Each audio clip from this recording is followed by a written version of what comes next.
The backflip and the back handspring are probably the two most iconic flips in gymnastics. And since they're so similar, most beginners are probably going to think, oh, the only difference is one of them, you put your hands on the ground, the other one you don't. So you probably think that back handspring is going to be easier to start with, right?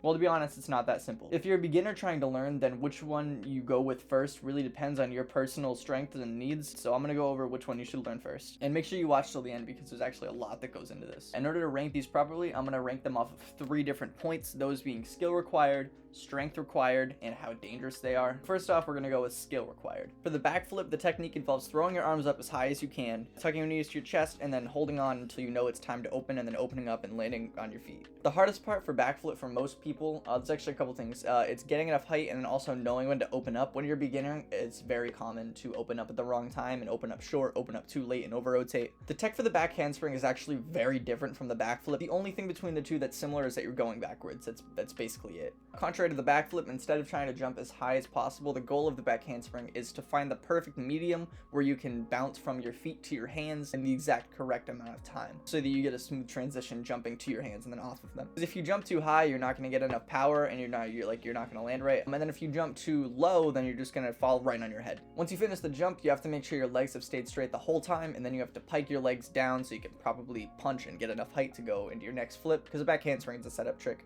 Now, after going through the tech for both of them, I am going to give this one to back handspring. It's actually not even difficult at all. Timing for back handspring, the skill required for being able to perfectly time your jump backwards is just no match for the backflip, where the only thing you have to do is jump as high as you can. Next up, we're going to go with strength required. For the backflip, you obviously need strong legs since you want to jump as high as you possibly can. And then you also need a strong core, so strong abs for tucking your legs.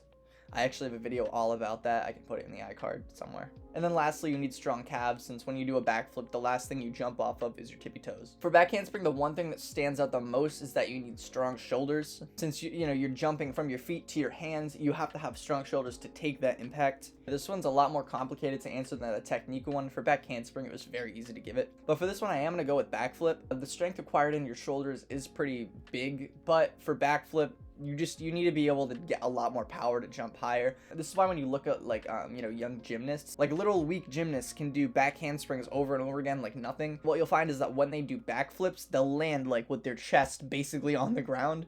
And this is just because backflip requires a lot more strength, and when you're young, you don't have as much strength. And now we're going to go with how dangerous they are. Obviously, these are both flips, so they're both very dangerous, and if you're learning them at home as a beginner, make sure you take the proper precautions, you get a mat and stuff of that nature. We're going to go with backflip first once again. There are obviously an infinite amount of risks going into backflip, but I'm just going to go over some of the most common ones and the ones that you're most likely to get if you don't train properly. One of the most common ones is ankle injury, believe it or not, because if you land too short on a backflip and your ankles aren't flexible, then it's kind of like jumping into a full split. Like you're just going to push your ankle way far past where it can actually go. And yeah, that's not good since doing this can lead to sprains and possibly breaks depending on how bad you do it.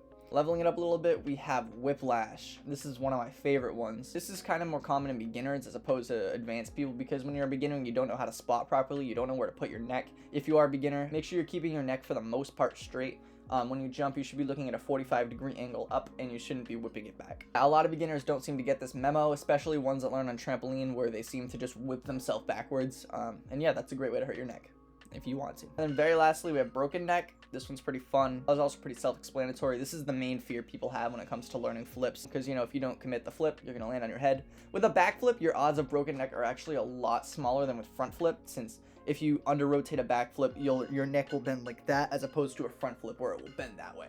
But on this channel, we preach not doing that, so if you can not land on your head, that'd be great. That is the best way to avoid a broken neck. If you're training properly and you commit all of your flips, the odds of you breaking your neck are almost zero, but I did think it was worth mentioning. Back handspring requires a lot more flexibility than backflip. If your wrists aren't flexible, you definitely can't hurt them doing back handspring. It's not super common, but it's possible, so make sure before you go into it, your wrist should be able to bend at a 90-degree angle. It's easy to hurt your shoulders on back handspring. I've done this before. This just comes from not having strong shoulders, since all of your pressure is basically going on your shoulders. And then very lastly, we have neck injuries. If you miss your hands, you're gonna crack your neck.